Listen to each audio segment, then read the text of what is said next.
Muito obrigado a todos, jornalistas, cinegrafistas, fotógrafos, técnicos de imprensa que estão aqui no Palácio dos Bandeirantes. Hoje, segunda-feira, dia 18 de maio. Na coletiva de hoje, a participação do Bruno Covas, prefeito da capital de São Paulo, José Henrique Guerra, secretário de Saúde e membro do Comitê de Saúde do Estado de São Paulo, General João Campos, secretário de Segurança Pública do Estado de São Paulo, Patrícia Ellen, secretária de Desenvolvimento Econômico, Marco Vignoli, secretário de Desenvolvimento Regional, e Dimas Covas, presidente do Instituto Butantan e coordenador do Comitê de Saúde, o Centro de Contingência do Covid-19. Estão também aqui acompanhando a coletiva e poderão responder a perguntas dos jornalistas, o secretário municipal de Saúde da capital de São Paulo, Edson Aparecido, Sérgio Saleitão, secretário de Cultura e Economia Criativa do Estado, Flávio Amari, secretário estadual de Habitação, Vinícius Lumert, secretário estadual de Turismo, o Kleber Mata, secretário estadual de Comunicação, e o Walter Iosh, que é o presidente da Junta Comercial do Estado de São Paulo. A todos, obrigado pela presença. Também agradecer à TV Cultura, que está já em transmissão direta e ao vivo desta coletiva, igualmente a TV Band News e a Rádio Bandeirantes, a TV Jovem Pan, a TV UOL, a Rede Brasil, a Record News e a TV Alesp. Também aqui presentes técnicos, profissionais e repórteres da TV Globo, Globo News, TV Record, TV Bandeirantes, CNN, SBT, Rede TV e TV Gazeta. Bem, nas mensagens de hoje, de forma curta, mas incisiva, estamos vivendo, como todos sabem, a mais grave crise de saúde da história do país nos últimos 100 anos. E a mais grave crise econômica também da história do país nos últimos 100 anos. Temos que vencer a crise, mas para vencer a crise, temos que vencer o coronavírus. Eu volto a repetir, o inimigo da economia não é a quarentena, é a pandemia. Nós temos que vencer a pandemia para resgatar a economia do país. E o mesmo aqui em São Paulo.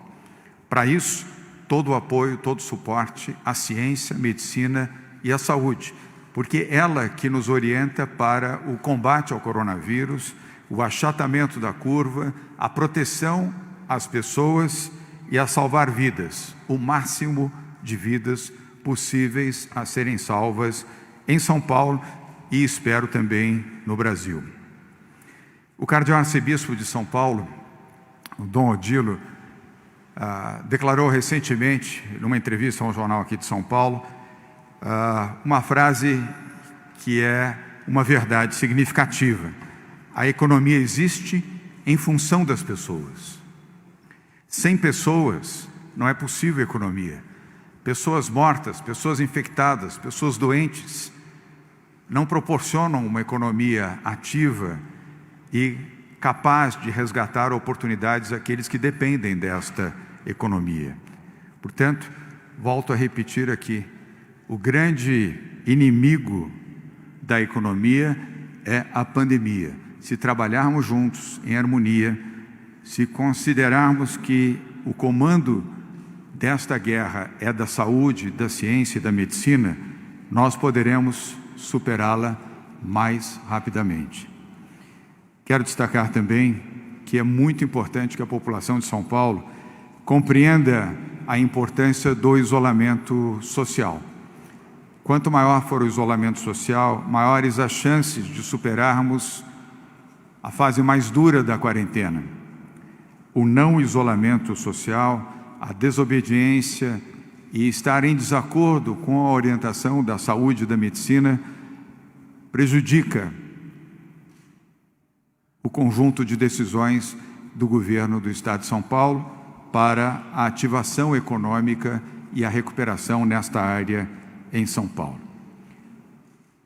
Hoje vamos anunciar uma medida que vem ao esteio, vem no conjunto de uma medida anunciada ontem pelo prefeito Bruno Covas, sobre o qual ele falará na sequência.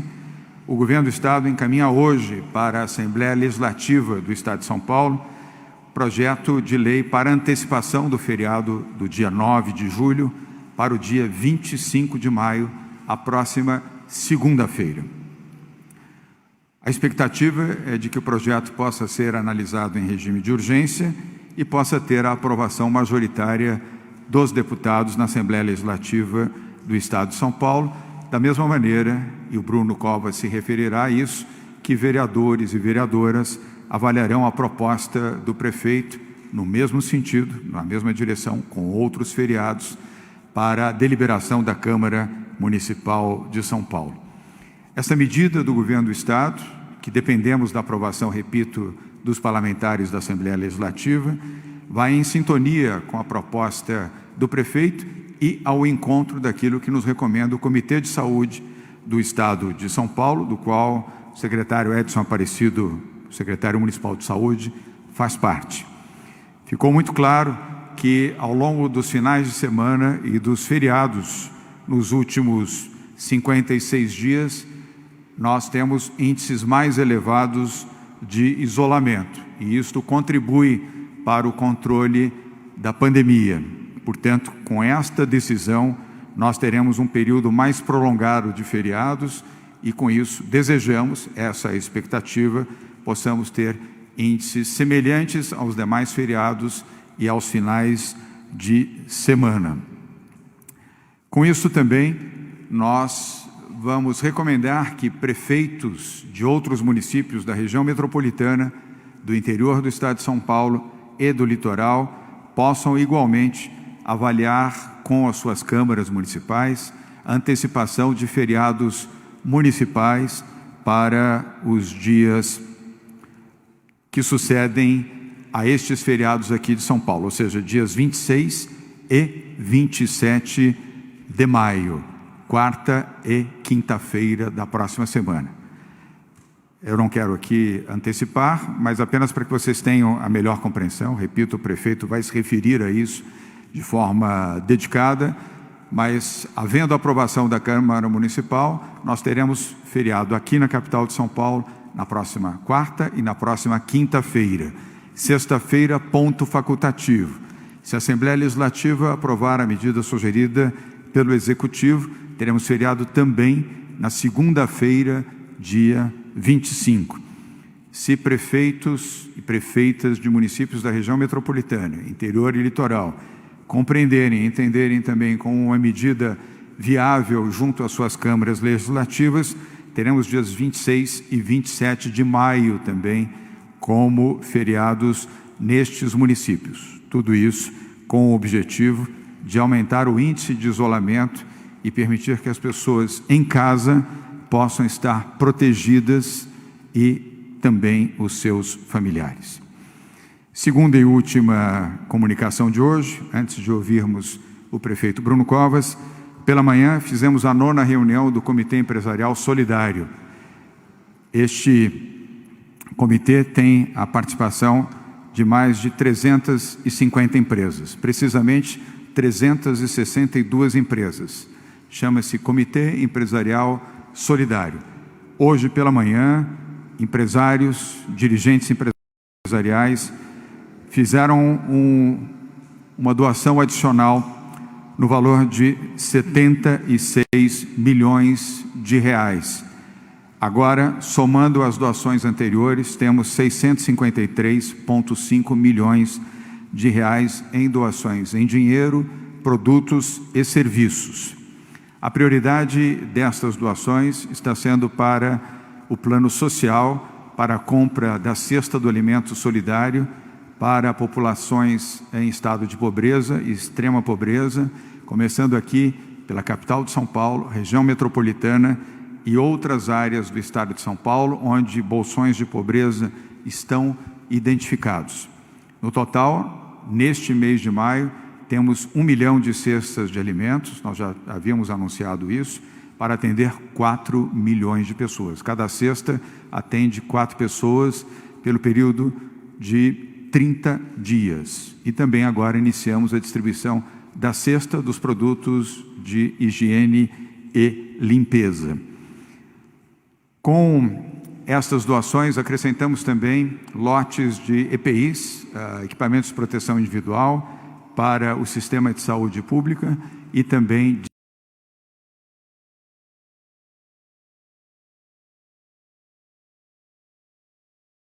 de segurança.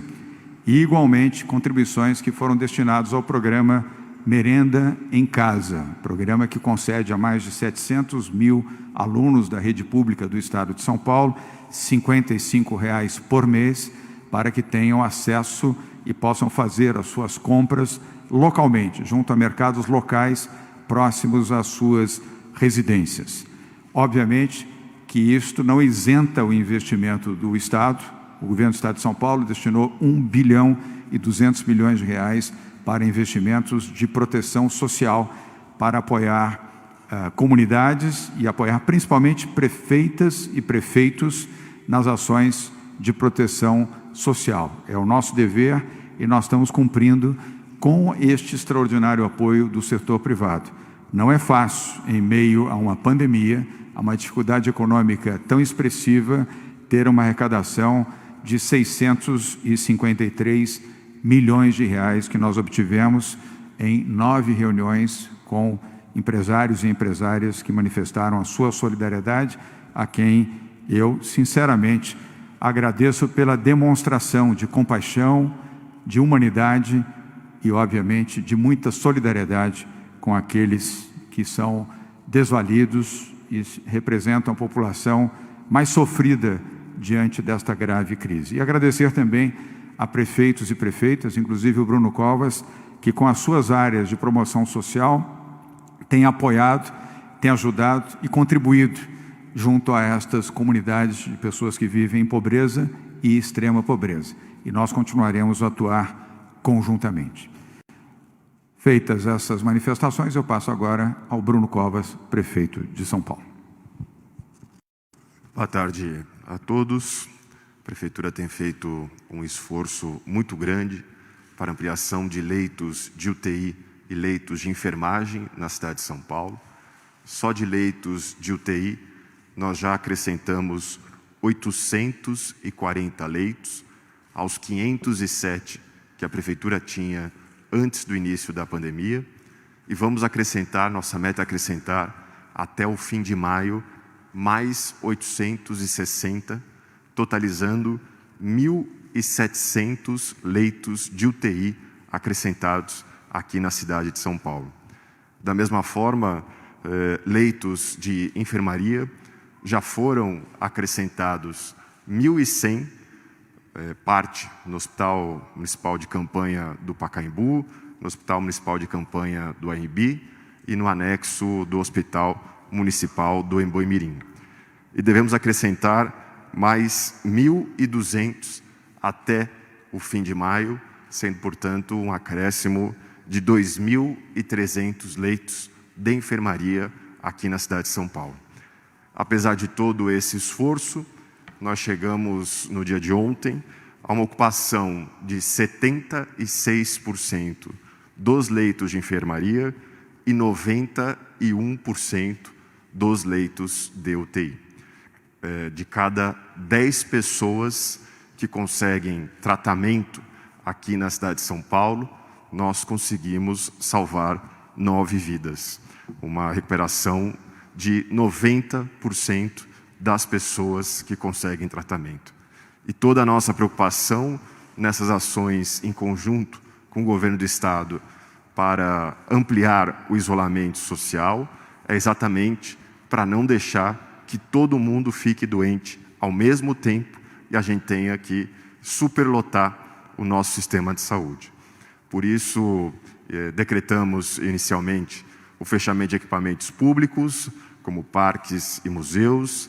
Depois passamos para decretar o fechamento de comércio não essencial e a gente tem avançado com outras iniciativas.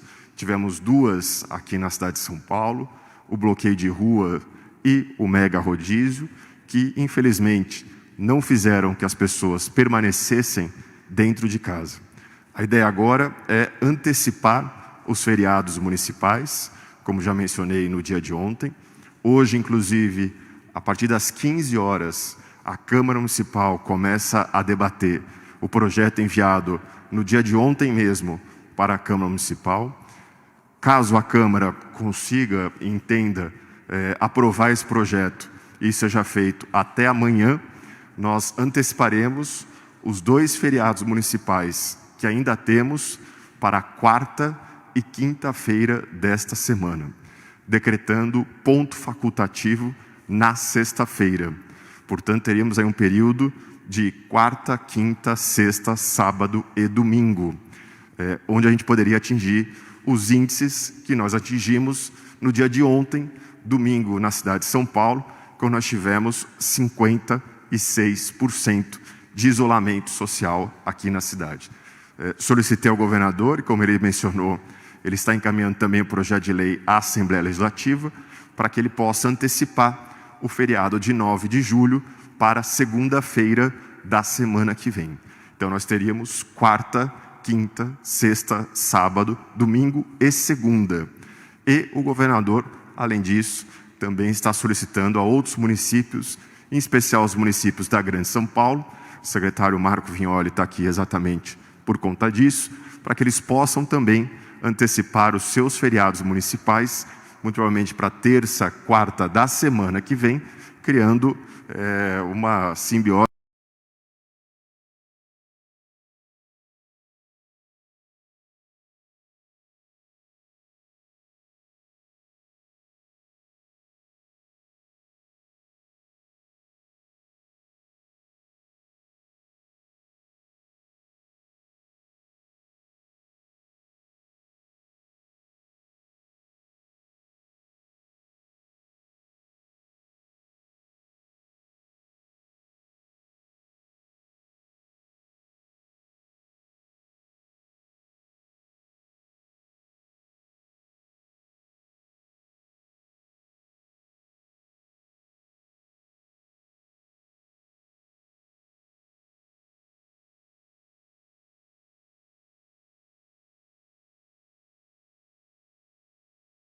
muito positiva aqui na região metropolitana, já que nós temos várias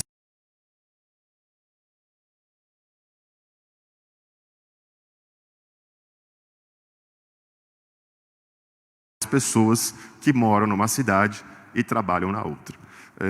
Ou seja, é mais uma forma que a Prefeitura e o Estado têm encontrado para poder ampliar o isolamento, não deixar com que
todo mundo fique doente ao mesmo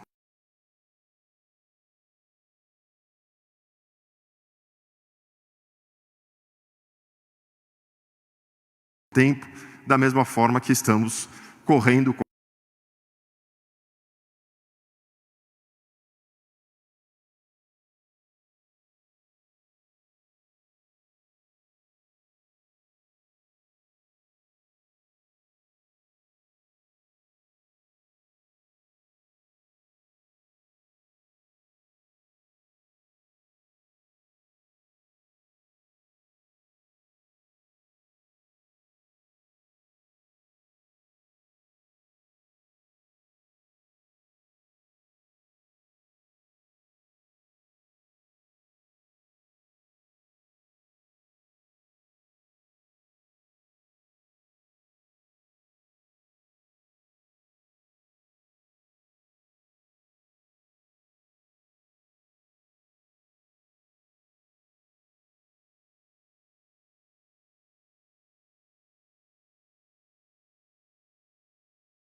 encontra o tempo para poder inaugurar esses leitos de UTI e de enfermaria, que ainda pretendemos inaugurar no mês de maio.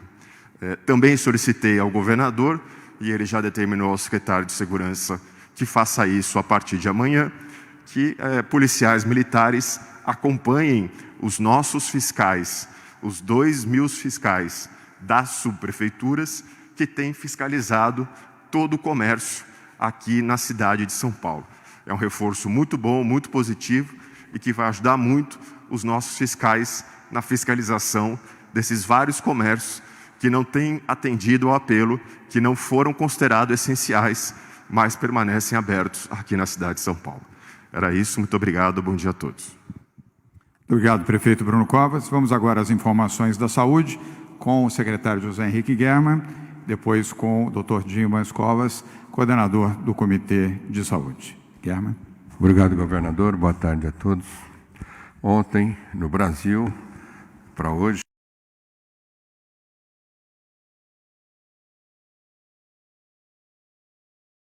dos 241.080 casos, com 16.118 óbitos. Em São Paulo, 63.006 casos, com 4.823 óbitos. Esses nossos óbitos são 7% dos casos do estado de São Paulo e 25% do número de óbitos do país. Tivemos internados 3.900 pacientes, sendo 5.974 em enfermaria e 3.900 em UTI. Esses casos são confirmados e casos suspeitos. A porcentagem de ocupação no estado dos leitos de UTI, 69,8%, e na Grande São Paulo, 89,3%. Para a próxima semana agora, teremos o início de mais um hospital de campanha, que é o Hospital do Heliópolis, com 140 leitos regulares e 30 leitos de terapia intensiva. Muito obrigado, governador. Obrigado, doutor German. Doutor Dimas Covas, coordenador do Comitê de Saúde, o Centro de Contingência do Covid-19. Por favor. Boa tarde, obrigado, governador. Esses números, eu acho que é bom colocarmos num contexto. Nessa semana, o Brasil saiu da 6ª posição e, nesse momento, ocupa a 4ª posição no mundo em termos de número de casos.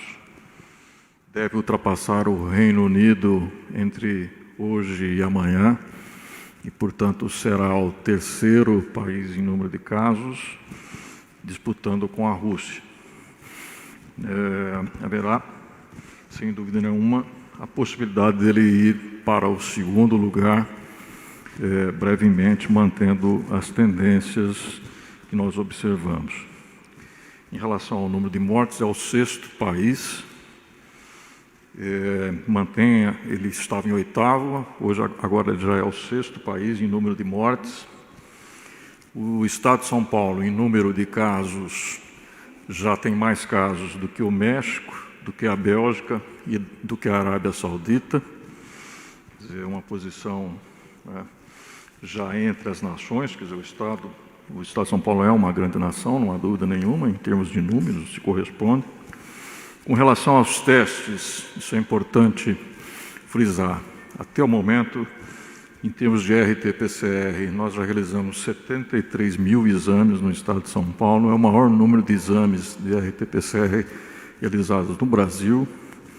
Na sexta-feira, nós iniciamos o programa de testagem com os testes rápidos. É um programa na Polícia Militar que vai testar, dentre os próximos dias, em 20 dias, 145 mil pessoas, incluindo policiais e seus familiares.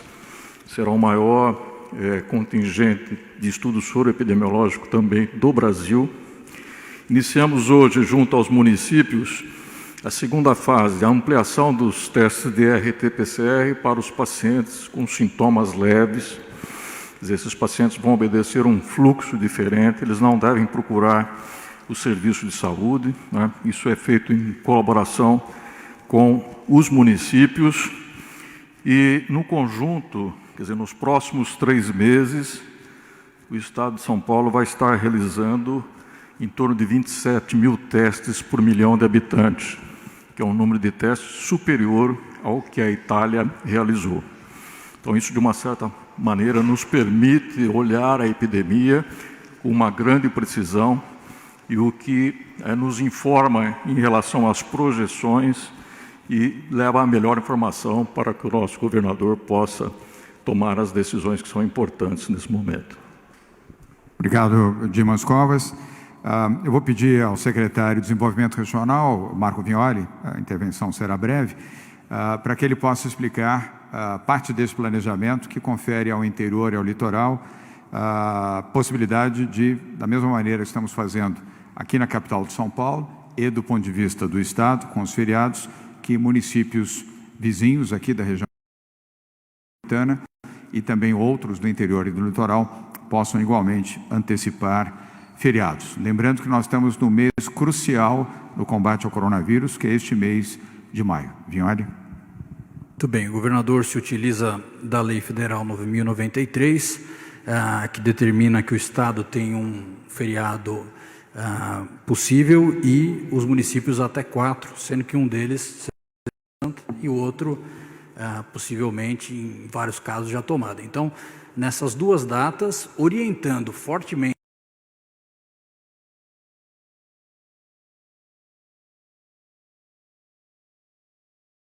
Sexta-feira Santa e o outro possivelmente, em vários casos, já tomado. Então, nessas duas datas, orientando fortemente que na região metropolitana de São Paulo seja feita essa antecipação, dias 26 e 27 de maio, e dialogando com o restante do Estado, aonde for necessário se fazer essa antecipação também. Então, hoje, às 16 horas, o Conselho Municipalista vai se reunir para tratar desse tema, além de protocolo de testes e os planos regionais. Amanhã pela manhã, às 9 horas da manhã, a região metropolitana de São Paulo, os 39 municípios da região se reunirão também para discutir esse tema, onde a orientação para uma ação conjunta é fundamental. E amanhã à tarde nós falaremos também com a região da Baixada Santista, que é a segunda região mais impactada nesse tema. Tendo em vista isso, nós recomendamos e já pedimos, orientamos e vamos ampliar o diálogo com os prefeitos da região metropolitana de São Paulo para que a gente já possa agir, a exemplo do que faz o governo do Estado enviando um projeto para a Assembleia, a Prefeitura de São Paulo, nos 39 municípios da região metropolitana de São Paulo, propor às suas câmaras municipais o feriado no dia 26 e 27 de maio. Obrigado, secretário Marco Vignoli. Agora, com a secretária Patrícia Ellen, secretária de Desenvolvimento Econômico, Ciência e Tecnologia, o sistema de monitoramento inteligente está afeto à secretaria da Patrícia Ellen, que faz o uso da palavra neste momento. Obrigada, governador. Então, eu vou falar dos dados de isolamento que nós tivemos no último sábado e no domingo, que acabamos de receber também. No último sábado, a capital teve uma taxa de 52%, e a média do estado de São Paulo foi de 50%. Domingo, nós tivemos uma melhoria importante na capital com 56% e o estado de São Paulo com 54%, reforçando a importância dessa medida e da colaboração de todos os municípios. Nós percebemos que, de fato, nos fins de semana e nos feriados, temos uma melhora importante da taxa de isolamento e que é uma forma positiva, construtiva de todos trabalharmos juntos para o controle da pandemia nesse momento tão delicado, tão crítico que estamos vivendo. Muito obrigada, governador. Obrigado, Patrícia. Bem, agora vamos às perguntas, as informações que tínhamos a prestar e agora vamos ao atendimento à imprensa. Presencialmente, a primeira pergunta é da TV Record, com a jornalista Daniela Salerno. Na sequência, temos outras perguntas presenciais e também virtuais. Daniela, boa tarde. Sua pergunta, por favor. Boa tarde a todos. Governador, a gente tem visto que, apesar de todos os pedidos, falando principalmente de dias de semana, a taxa de isolamento não vem subindo nas últimas semanas. E quando a gente conversa com as pessoas na rua, trabalhadores principalmente de baixa renda, eles falam para mim mesma que mesmo com todos os auxílios, cestas básicas, auxílio do governo federal e etc., ainda não é possível sustentar a família. Conversei com uma trabalhadora, mãe de 3 filhos, que ainda falou para mim, qualquer sacola de mercado custa R$100. Então, nesse sentido, eu queria fazer a seguinte pergunta. Há algum projeto ou mesmo estudos de possível redução de ICMS em alguns produtos, principalmente, nem que seja durante a pandemia, principalmente falando aí de produtos de higiene, de limpeza e carnes? Isso poderia ajudar a população em geral, não só de baixa renda, e ajudar também a incentivar o consumo. Obrigada. Daniela, obrigado pela pergunta.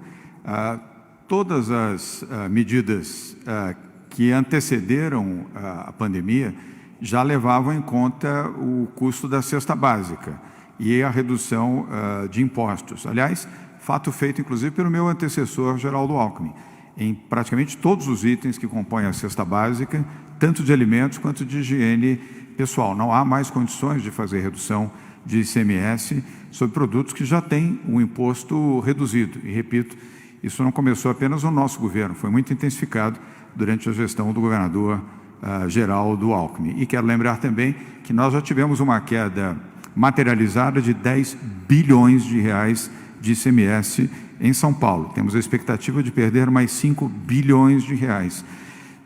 Este é o principal imposto que nos permite manter as ações de saúde, de segurança pública e de proteção social. Nós não temos condição de fazer mais nenhuma redução, além daquelas que já estavam feitas e das que nós fizemos.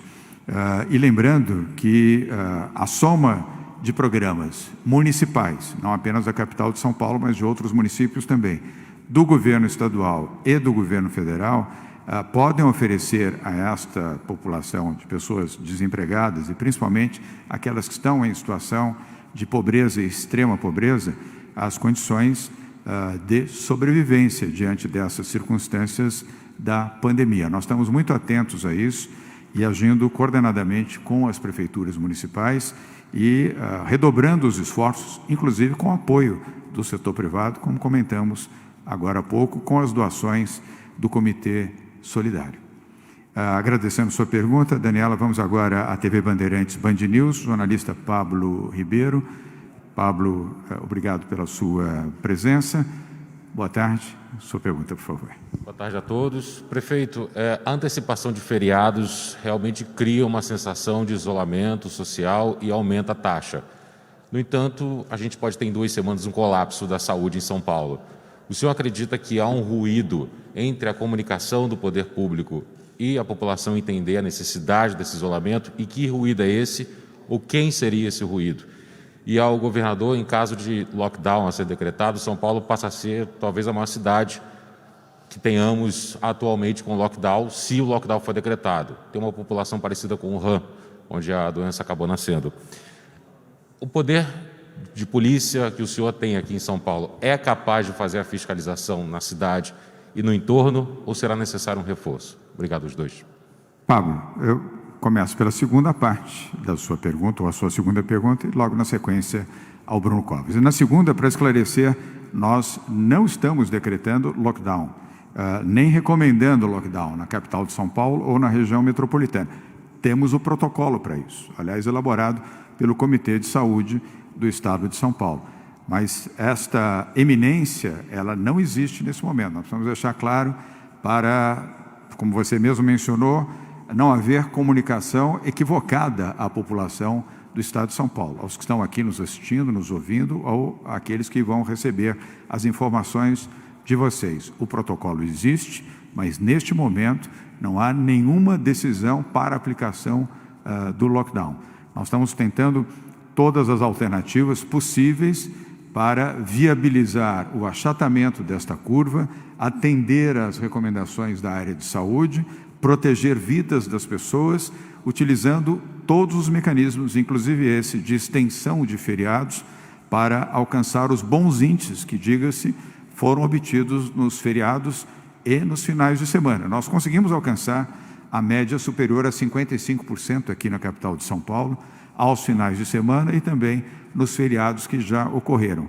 Vamos fazer essa extensão dos feriados, na boa medida que foi aqui apresentada, na expectativa de que possamos ampliar em mais dias índices elevados. Isso ajuda a proteger vidas, evita o colapso também no sistema público e privado de atendimento. Agora sim, Bruno Covas.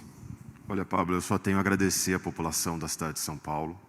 Mesmo quando a gente fala em 48% de isolamento, nós estamos falando em 6 milhões de paulistanos e paulistanas que têm entendido a mensagem. Estamos chegando aí a mais de 50 dias de quarentena aqui na cidade de São Paulo. Então, população, agradeço em nome da Prefeitura, em nome da população mais carente da cidade de São Paulo, que é aquela mais vitimizada pela pandemia. Então, é claro que a gente entende muitas vezes a situação da população de ter que sair dentro de casa, mas não posso nem um pouco deixar de agradecer a essa população que tem colaborado, que tem feito a sua parte, e a gente tem que ir solicitando cada vez mais, né? Mantendo essa taxa de isolamento em 55%, que nós vamos conseguir passar por essa pandemia sem ter de enfrentar casos como outras cidades muito mais ricas de São Paulo enfrentaram, que é deixar de atender a população.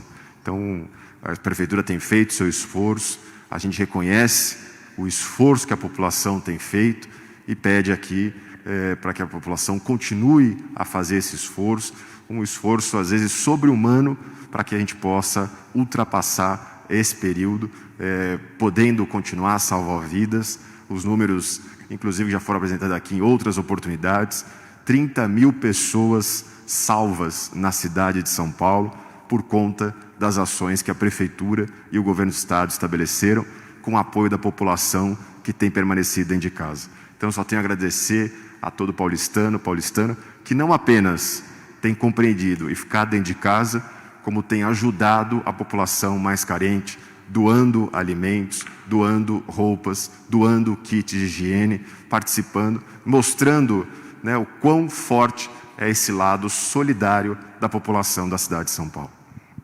Obrigado, Bruno. Pablo, apenas para reforçar esta informação, hoje pela manhã, na reunião do Comitê Solidário, eu destacava que o Fundo Social do Estado de São Paulo, Pablo, tem recebido doações de R$10, R$20, R$30, vindas de comunidades, vindas de bairros mais pobres e desfavorecidos aqui da capital de São Paulo e também de regiões de baixa renda na região metropolitana de São Paulo. Ou seja, é uma demonstração de solidariedade, demonstração de apoio, de compreensão, um lado de compaixão, mesmo daqueles que têm dificuldade. Por isso, cabe sim agradecer ao povo de São Paulo, agradecer a todos que têm ajudado, contribuído, colaborado, os que têm sido solidários com as suas doações, não importa se de R$10 ou 10 milhões de reais, o valor do gesto está expresso na iniciativa e volto a fazer aqui um agradecimento muito especial às mulheres. 78% das mulheres consultadas aqui no estado de São Paulo são favoráveis ao isolamento social, apoiam o isolamento social e a maioria delas trabalha junto a outras mulheres para que façam o mesmo, ou seja, fortalecendo a decisão da saúde e da medicina para que se protejam e permaneçam em casa. As mulheres têm sido as grandes heroínas dentro deste patamar de isolamento social. Mães, avós, mulheres de todos os matizes socioeconômicos em todas as regiões do estado têm respondido muito bem. Então, a você que é mulher, mais uma vez, muito obrigado pela sua sensibilidade e a sua capacidade de ajudar e convencer outras mulheres e outras pessoas a também ajudarem no isolamento social, na proteção à vida. Pablo, obrigado pela sua pergunta. Vamos agora a uma pergunta virtual, vem de São José do Rio Preto, do jornalista Gabriel Vital, do Diário da Região. Gabriel, obrigado pela sua participação, você já está em tela. A sua pergunta, por favor. Obrigado, governador. Governador, o senhor estuda dar algum tipo de autonomia aos prefeitos do interior para que eles possam decidir sobre flexibilização do comércio, de atividades hoje consideradas não essenciais em suas cidades, até antes mesmo do dia 31? Gabriel, obrigado pela pergunta. Eu vou pedir ao nosso secretário de Desenvolvimento Regional, Marco Vignoli, que possa responder, se necessário, com comentários da área de saúde. Vignoli. Bom, muito bom dia. Primeiro, saudar em nome do prefeito Edinho Araújo a imensa maioria dos prefeitos de São Paulo que tem feito um trabalho excepcional no combate ao coronavírus. Hoje, às 16 horas, o prefeito Edinho Araújo apresenta o plano regional. Acho que na última sexta-feira ele teve uma reunião com os prefeitos da região, pactuando uma série de perspectivas aí no modelo da região, junto com o governo do estado. Quando atingirmos o dia D, ou seja, quando a ciência e a saúde permitirem esse retorno gradual das atividades, a gente poder implementar na região de São José do Rio Preto. Então, a autonomia dos prefeitos, em conjunto, pactuando as suas ações, mas com a garantia da ciência e da saúde, para que a gente possa ter um processo seguro de retorno gradual dessas atividades. Então, hoje, às 16 horas, o prefeito Edinho apresenta o plano da região aqui para o governo do estado. Obrigado, Marco Vignoli. Gabriel Vital, muito obrigado pela sua pergunta. Continue acompanhando aqui a nossa coletiva e grato por ter participado e formulado a sua pergunta. Vamos agora a uma nova pergunta, ela é presencial, da TV Cultura, jornalista Maria Manso. Maria teve aqui, eu acho que praticamente todas as nossas coletivas de imprensa, já ao longo desse período. Se eu não estou enganado, acho que foram entre 36 ou 37, se eu não estou enganado. Maria, boa tarde. Sua pergunta, por favor. Boa tarde a todos.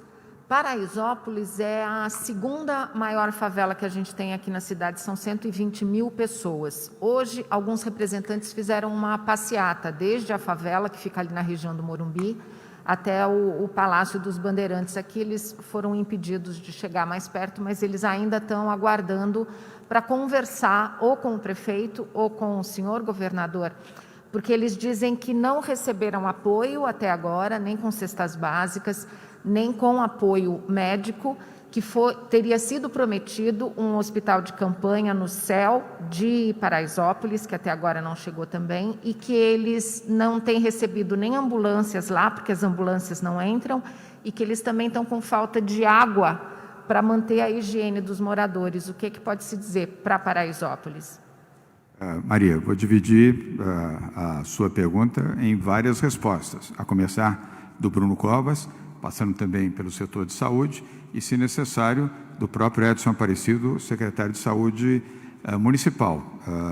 O tema Paraisópolis, como todas as outras comunidades, é um tema da cidade, portanto, do prefeito, mas sempre com o nosso apoio. Nós nunca deixamos e nem deixaremos de apoiar, seja o prefeito Bruno Covas ou qualquer outro prefeito que tenha a necessidade de receber apoio nessa relação com as comunidades menos favorecidas. Mas eu tenho que antecipar que não é verdade que falte água, alimentos e assistência médica em Paraisópolis. Eu não quero aqui estabelecer confronto com o líder ou os líderes, se é que podemos chamar dessa maneira, mas já antecipo que isto não procede. Fizemos a instalação de milhares de caixas d'água doadas pela Sabesp em Paraisópolis. Também a instalação de água corrente em áreas de densidade habitacional em Paraisópolis, gratuitamente, evidentemente, e inclusive fornecimento de sabonete líquido para esta população. A prioridade nas cestas do alimento solidário foram para Paraisópolis, Heliópolis e outras comunidades aqui. A minha esposa, Bia Dória, já esteve várias vezes em Paraisópolis entregando as cestas de alimento solidário. Portanto, esta informação não procede. Bruno. Eu queria começar, depois eu peço até para o secretário Edson Aparecido complementar. Nós temos 350 mil famílias na cidade de São Paulo em situação de alta vulnerabilidade. Já foram distribuídas 276 mil cestas básicas pela Prefeitura de São Paulo, sejam cestas básicas adquiridas pela Prefeitura, sejam cestas básicas doadas à Prefeitura. Deve chegar nos próximos dias, enviado pelo Governo do Estado, 445 mil cestas básicas, que também serão distribuídas pela Prefeitura. Em relação específica a Paraisópolis, não é verdade que a gente não distribui alimentação lá. O próprio Centro Dia do Idoso tem distribuído marmitex para todos os idosos que estão em isolamento social. Os serviços que a Secretaria Municipal de Assistência e Desenvolvimento Social tem lá em Paraisópolis estão distribuindo cestas básicas. Agora, tanto a distribuição de marmitex quanto a distribuição de cestas básicas não são para os liderados dessas lideranças. São para as pessoas que estão cadastradas e apontadas pela Secretaria Municipal de Assistência Social como as em maior situação de vulnerabilidade. Ampliamos, inclusive, o quadro técnico lá no CRAS da Vila Andrade, que atende Paraisópolis, e no dia 29 de abril nós lançamos o edital no valor de 110 milhões de reais para a canalização do primeiro trecho do córrego Antonico. Se não tiver nenhuma paralisação feita pela Justiça ou pelo Tribunal de Contas, agora, início de junho, a gente conhece a empresa vencedora que vai fazer essa obra. Queria pedir aqui para o secretário Edson Aparecido complementar, até porque nós já temos equipamentos da área da saúde lá em Paraisópolis. Nós temos 4 equipamentos de saúde em Paraisópolis, uma AMA 24 horas, que entre 1º e 15 de no hospital nosso do Boimirim. Então, todas as ações de saúde, os 4 equipamentos nossos lá estão em pleno funcionamento. Obrigado, Edson Aparecido. Vou pedir a Patrícia Ellen para complementar, a Maria Manso, para que você e todos aqui tenham informações corretas a esse respeito. Eu lamento ter que contrariar a informação que você recebeu, mas a verdade é a verdade. Patrícia. Nós estamos à disposição para dialogar e para contribuir da melhor forma com a comunidade. Nós fizemos, inclusive, há poucos meses atrás, um dos maiores esforços coletivos entre a Prefeitura e o Estado de São Paulo. Mais de 10 secretários reunidos foram pessoalmente para a comunidade para iniciar um trabalho conjunto. Uma série de políticas públicas foram iniciadas e deram origem ao projeto Comunidades, que está sendo replicado em outras regiões também.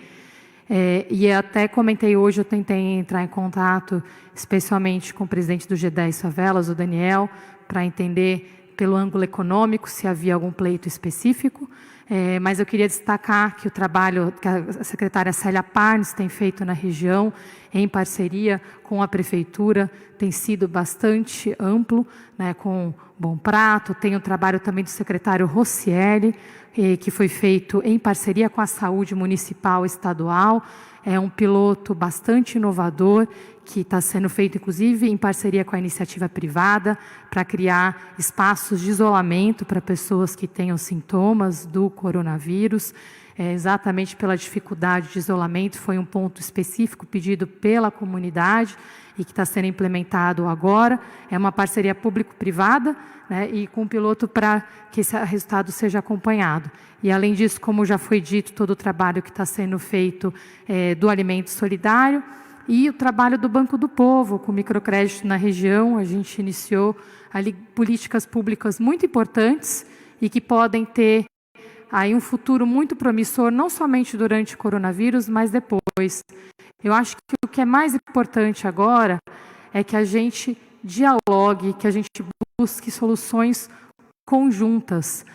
Manifestações pacíficas também são sempre muito bem-vindas, mas é um momento que a gente tem que deixar de politizar o coronavírus e ajudar as pessoas que mais precisam.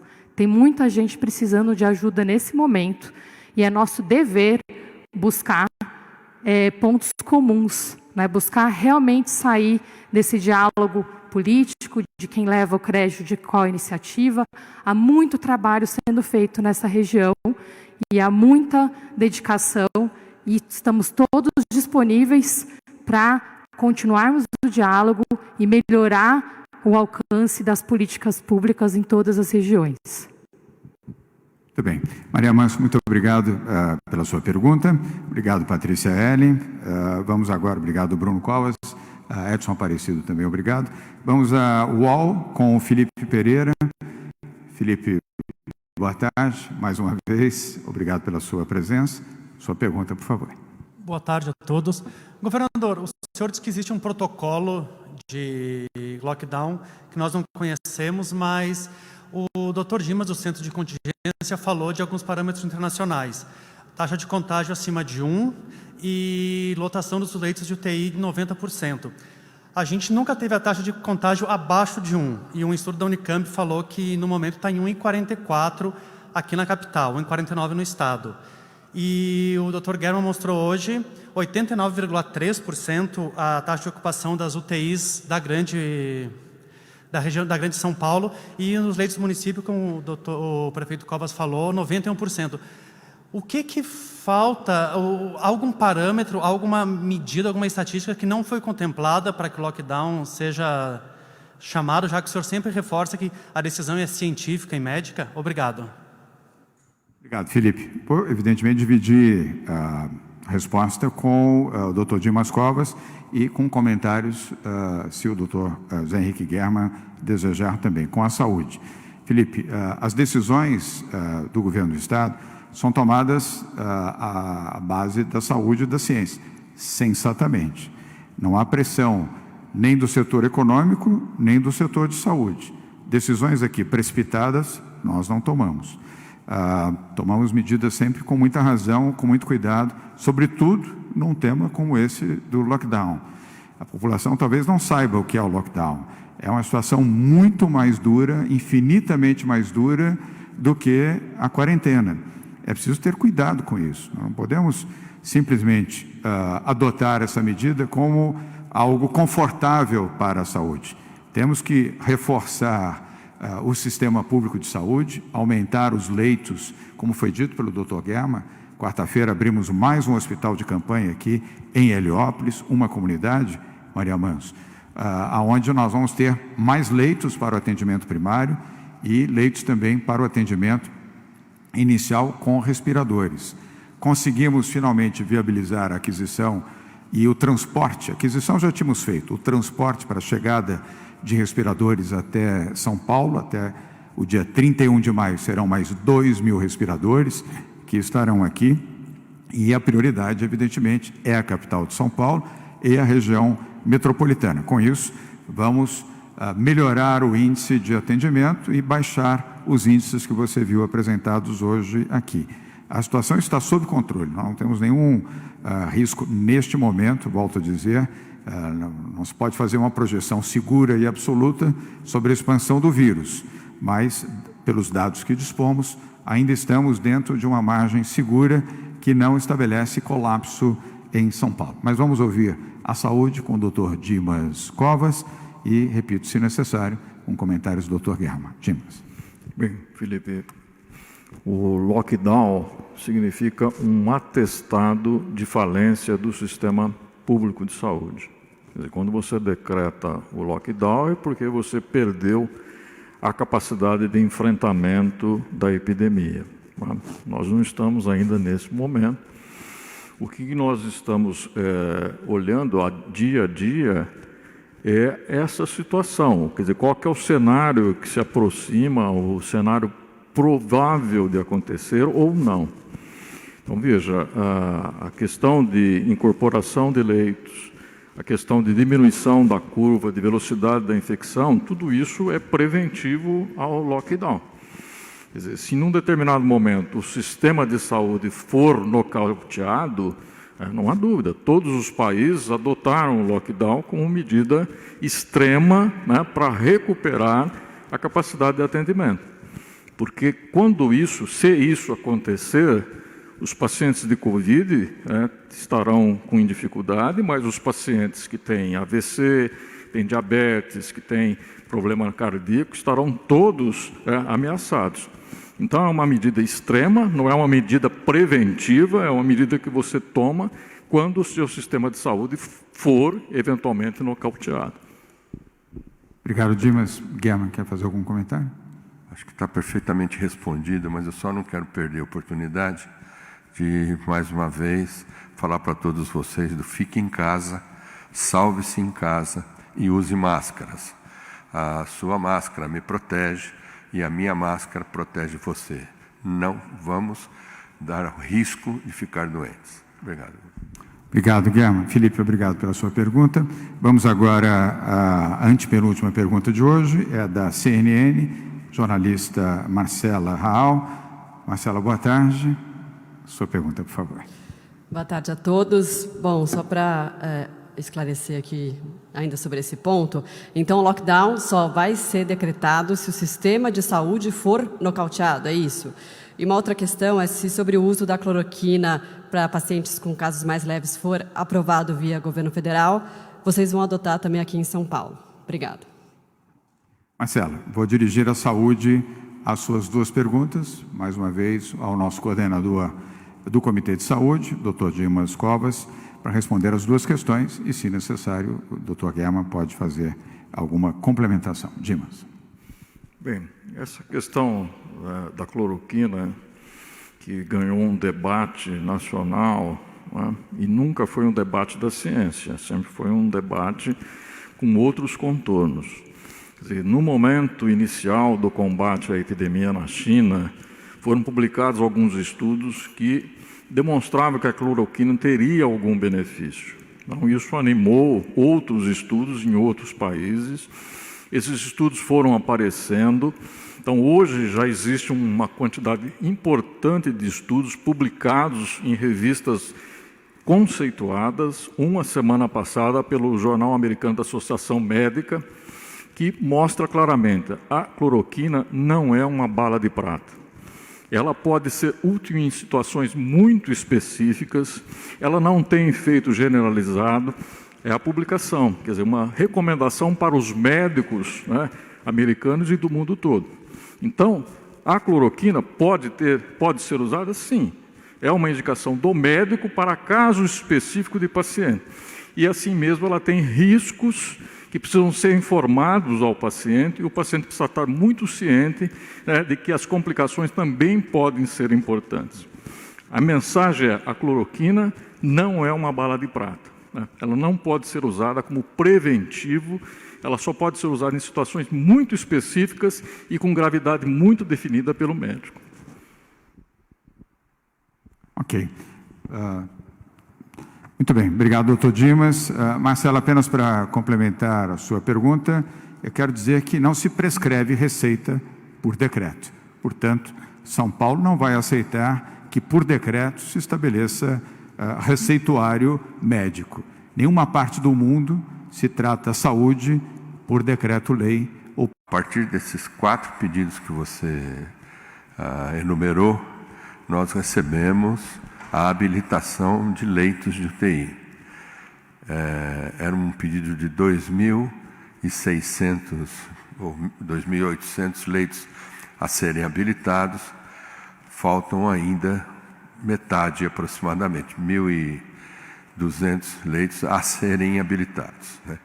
Então, foi uma entrega parcial daquilo que nós pedimos para todas as entidades que prestam serviço para o SUS. Obrigado. E, Eduardo, eu queria acrescentar que dos EPIs não recebemos nada do Ministério da Saúde. E também os 200 respiradores que pedimos, não recebemos nenhum respirador. O que nos surpreende, porque o ministro Taixe, no diálogo conosco, inclusive comigo, pessoalmente, além de ser gentil no atendimento e na sua forma de comunicação, disse que o Ministério estava com dificuldades em relação às EPIs e aos respiradores, mas que faria entregas parciais, o que nós aceitamos, dada a circunstância e acreditando na palavra do ministro. Ele tinha prometido já para a semana passada 25 respiradores dentro do limite daquilo que ele tinha disponível. não recebemos, com a saída, evidentemente, do ministro, não recebemos os 25 respiradores. Então, é importante deixar claro que o epicentro do coronavírus no Brasil, que é São Paulo, não recebeu um único respirador do Ministério da Saúde ao longo destes quase 70 dias de enfrentamento da pandemia. E ainda faltam 1.200 leitos, conforme mencionado pelo Dr. José Henrique German na sua habilitação. E 0 de EPI. Não recebemos um avental e uma máscara sequer. Vamos agora à última pergunta de hoje, é da TV Globo, Globo News, jornalista William Cury. Will, bem-vindo, de volta aqui às nossas coletivas. Sua pergunta, por favor. Boa tarde a todos. Bom, governador, foi dito que o lockdown é uma medida depois que o sistema de saúde estiver já colapsado, já estiver sem vagas. Seria, então, depois de atingir 100% das vagas? Peraí. Deixa eu esclarecer, para não haver um enunciado equivocado. Nós não vamos esperar o colapso para adotar o lockdown. Estamos trabalhando de forma sensata e equilibrada e sob controle para não haver o colapso. E, se necessário, para não haver o colapso, tivermos que decretar o lockdown em alguma cidade ou algumas cidades do estado de São Paulo, nós faremos. Desculpa ter interrompido, mas para não haver um enunciado, ainda que não intencionalmente, equivocado. Eu queria saber justamente qual que é esse limite para o governo falar agora é o momento de decretar o lockdown. Porque nós temos aqui no estado uma taxa de ocupação de UTI de 69,8%, 70%, na Grande São Paulo 89,3% e aqui na capital 91% dos leitos de UTI já ocupados. Então, qual que é esse limite? Até quando que pode aguentar para chegar no lockdown? Temos, o Dr. Dimas Covas falou hoje à Globo News que serão 15 dias dramáticos daqui para frente, porque as previsões não são positivas, observando as taxas de isolamento que tivemos no meio de semana, nas últimas semanas. Temos umas medidas que são pontuais, como decretação de antecipação de feriado, que tem que ser aprovado ainda, mas deve acontecer, então 6 dias de feriados, mas com medida pontual. Depois que passar, qual que é a outra carta que tem na manga, a não ser o lockdown? Obrigado. William Cury, eu quero dizer que não são medidas pontuais, são medidas sensatas, importantes no pior período da pandemia. Esses 15 dias, o Dr. Dimas, evidentemente, tem razão. Ele é o coordenador do Comitê de Saúde. São os 15 piores dias da pandemia em São Paulo. No Brasil, mas especificamente aqui em São Paulo também. Ora, se conseguimos, através de decretos, economizar 6 ou 7 dias com um índice de isolamento acima de 55%, nós estamos colocando 6 ou 7 dias sobre 15 dias, é metade do período. Então, não é tão pontual, é bastante fundamental que isto aconteça. Eu tenho certeza que vereadores da Câmara Municipal e deputados da Assembleia Legislativa aprovarão e nós teremos essa medida, quem sabe, já amanhã homologada pelo Poder Legislativo. A outra medida, novos hospitais de campanha, como esse que vamos abrir amanhã aqui em Heliópolis, em São Paulo. E a outra medida é respiradores, é colocar mais respiradores à disposição do sistema público de saúde para fazer com que os índices, a começar da capital, possam cair desses 98% ou 97% para índices em torno de 70%. Essa é a média desejada para não haver uma situação dramática do ponto de vista do atendimento à população. Mas eu volto aqui para a saúde, eu quis só antecipar, volto ao Dr. Dimas e ao Dr. German para esta complementação. E seria muito razoável que, dada essas circunstâncias, e sendo São Paulo o epicentro do coronavírus no Brasil, que o Ministério da Saúde, com ministro ou sem ministro, priorizasse São Paulo, por óbvio. É inacreditável que o Ministério da Saúde, primeiro, não tenha ministro diante de uma pandemia do tamanho desta que assola o Brasil. E depois vire as costas para São Paulo, epicentro desta pandemia, precisando de respiradores, aliás, como outras capitais também, mas repito, aqui é o epicentro. Alguma prioridade deve-se ter diante de uma pandemia onde São Paulo é o estado que tem o maior número de infectados e de óbitos. Dr. Dimas Covas. Bem, importante frisar que o Centro de Contingência reúne mais de 2 dezenas de profissionais sobre essa questão das modelagens. Os melhores especialistas aqui do Brasil, ligados aos melhores especialistas do mundo, projetam dia a dia os cenários. Quer dizer, isso é um trabalho que tem que ser feito dia a dia, hora a hora, à medida que os dados são gerados.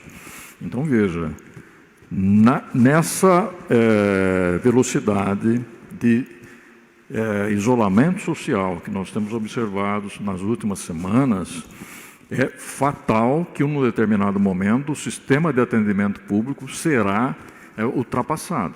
Esse é o cenário. É o cenário que nós apresentamos ao governador, e o governador está muito informado do que vem acontecendo e como essas modelagens são feitas e são projetadas. Qualquer medida que é tomada, né, ela tem interferência nessas projeções.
Então, essa projeção é uma das projeções. Se as medidas de afastamento, de isolamento social aumentarem, essa projeção muda completamente. Se entram novos leitos, entram novos respiradores, essa projeção muda rapidamente. Então, é esse jogo, quer dizer, a velocidade de um lado da epidemia, que nós só podemos controlar com as medidas de isolamento social, e do outro lado o crescimento do sistema de saúde. Quer dizer, é uma corrida, né? Nós não podemos perder para a epidemia. Ou reduzimos a velocidade da epidemia de forma considerável, aumentando as medidas de isolamento social. Enquanto isso, nós vamos correndo com a instalação dos leitos e dos respiradores. Dr. German. Alô? Do ponto de vista da estrutura de todo o sistema hospitalar, principalmente relacionados às unidades de terapia intensiva, quando você coloca o Estado com as prefeituras, principalmente a Prefeitura de São Paulo, nós ainda temos bastante recursos, né, a serem utilizados na instalação de novos leitos, né? Então é nisso que nós estamos a todo momento trabalhando, para que dê tempo da que a epidemia diminua o seu transmissão de casos através da melhoria da taxa de isolamento social. Como disse o Dr. Dimas, isso é uma corrida. E, nesse momento, nós estamos trabalhando incessantemente para que os recursos, que é uma parte, um desses elementos da corrida, a gente consiga levar para níveis absolutamente seguros. Obrigado. Obrigado, doutor Guerra. E, para completar a coletiva de hoje, obrigado, William Cury, pela pergunta. Lembro que amanhã teremos coletiva de imprensa aqui da Saúde, às 12h30. E, ao término dessa coletiva, uma mensagem ao Ministério da Saúde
e ao presidente Jair Bolsonaro. Eu espero, como governador de São Paulo, estado onde temos 46 milhões de brasileiros que vivem aqui, que o governo federal, através do Ministério da Saúde, não faça seletividade política dos brasileiros que podem sobreviver e os que não podem sobreviver. Eu tenho a convicção de que isto não será feito. Se for feito, quero dizer que São Paulo vai reagir. Se tivermos um ministro da Saúde que não respeite a necessidade, a prioridade de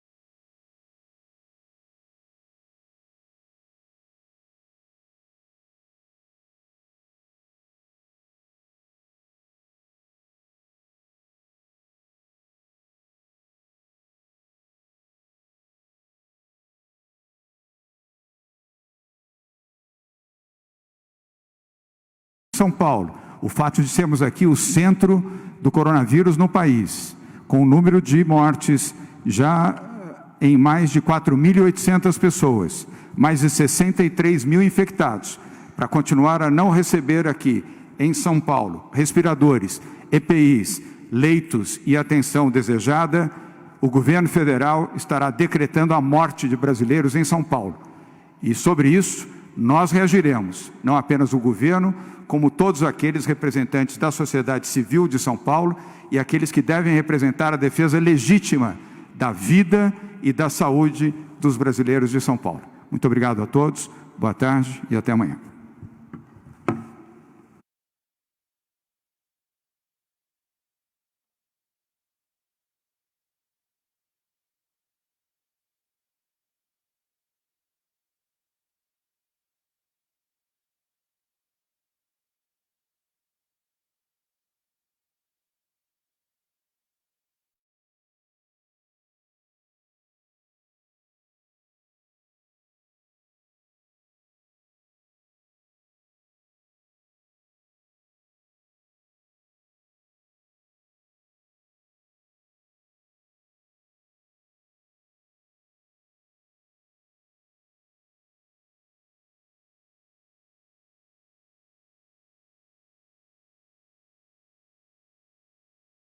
Na televisão. E aí eu tô de mal? Eu sou seu fã. Você tá a cara na tela